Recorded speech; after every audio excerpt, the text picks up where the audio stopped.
야구 경기에서 파울이나 홈런에 의해 관중석으로 넘어간 야구공은 통상적으로 공을 잡은 관중의 소유가 됩니다. 이는 하나의 야구 문화로 야구를 잘 모르는 사람도 잘 알고 있습니다. 그런데 이와는 달리 축구 경기에서는 관중석으로 넘어간 축구공을 다시 돌려받습니다. 왜 이런 차이가 있는 걸까요? 사실 관중석으로 넘어간 야구공을 처음부터 관중이 가질 수 있었던 것은 아닙니다. 어떠한 계기가 있었는데 정설처럼 알려진 이야기를 해보면 때는 1921년 5월 16일입니다. 당시 뉴욕 자이언츠와 신시내티 레즈의 경기를 보러 간 루벤 버만이라는 사람이 경기 관람 중 날아온 파울볼을 잡게 됐습니다. 당시에는 공을 회수하는 것이 일반적이었기에 보안 요원이 공을 돌려달라고 요청했는데 버만은 돌려주기를 거부했고 논쟁을 벌이다가 결국 티켓을 환불받은 뒤 경기장에서 쫓겨났습니다. 이에 버만은 정신적 육체적 고통을 호소하며 구단을 상대로 2만 달러의 보상금을 요구하는 소송을 걸었고 그 결과 뉴욕 카운티 대법원에서는 구단에게 100달러의 손해배상과 파울볼을 가질 수 있도록 하라고 선고했습니다. 이때부터 여러 구단이 관중석으로 넘어간 공의 소유권을 포기하면서 야구공을 관중이 가질 수 있게 됐다고 하는데 해당 사건보다 5년 전에 계기가 된 사건이 이미 있었다고 합니다. 어쨌든 그런 계기들 덕분에 관중석으로 넘어간 야구공을 잡으려는 하나의 이벤트가 만들어졌고 관중의 좋은 반응을 이끌어 홍보 효과를 톡톡히 누리는 것을 확인하면서 아예 하나의 문화로 정착됐다고 합니다. 그렇다면 관중석으로 넘어간 축구공도 관중이 소유권을 주장할 수 있지 않을까요? 축구공을 관중에게 줄 수 없는 이유는 여러 가지가 있겠으나 대표적으로 3가지 이유가 있습니다. 첫 번째 이유는 공의 가격입니다.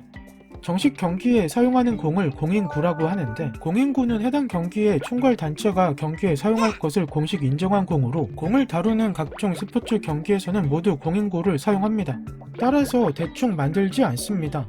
알려진 축구공의 공인구 가격은 15만원에서 20만원 정도이므로 관중에게 기념품으로 주기에는 부담이 되는 가격입니다.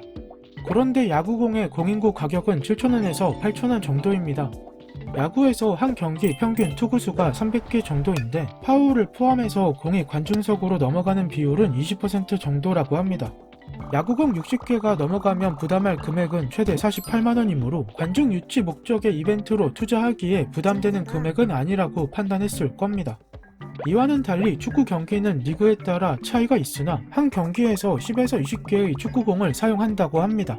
야구와 비교했을 때 적은 개수이긴 하나 관중석으로 쉽게 넘어가는 편이라서 넘어갈 때마다 관중에게 지급하기에는 다소 부담이 될 수 있습니다. 두 번째 이유는 안전 때문입니다. 야구공은 공이 포물선을 그리면서 날아오므로 비교적 잡을 여유가 있습니다. 하지만 축구공은 공이 언제 날아올지 예측하기 힘들고 매우 빠른 속도로 날아오므로 위험합니다. 만약 축구 경기에서 관중에게 공의 소유권을 넘겨주면 위험한 것을 알고도 공을 잡기 위해 달려들 것이고 사고로 이어질 우려가 있습니다. 세 번째 이유는 원활한 경기 흐름을 유지하기 위해서입니다. 심판은 경기 개시 1시간 전쯤에 경기에 사용할 공을 검사합니다.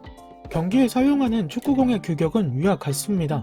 만약 관중석으로 공이 넘어갈 때마다 공을 줘야 한다면 여러 개의 축구공을 준비해야 하고 그만큼 오랜 시간 축구공을 검사해야 합니다. 그리고 넘어간 공이 너무 많아서 검사한 축구공을 다 사용하면 경기 진행에도 영향을 줄 수 있습니다.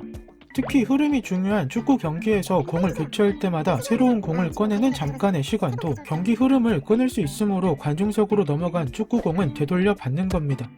궁금증이 해결되셨나요?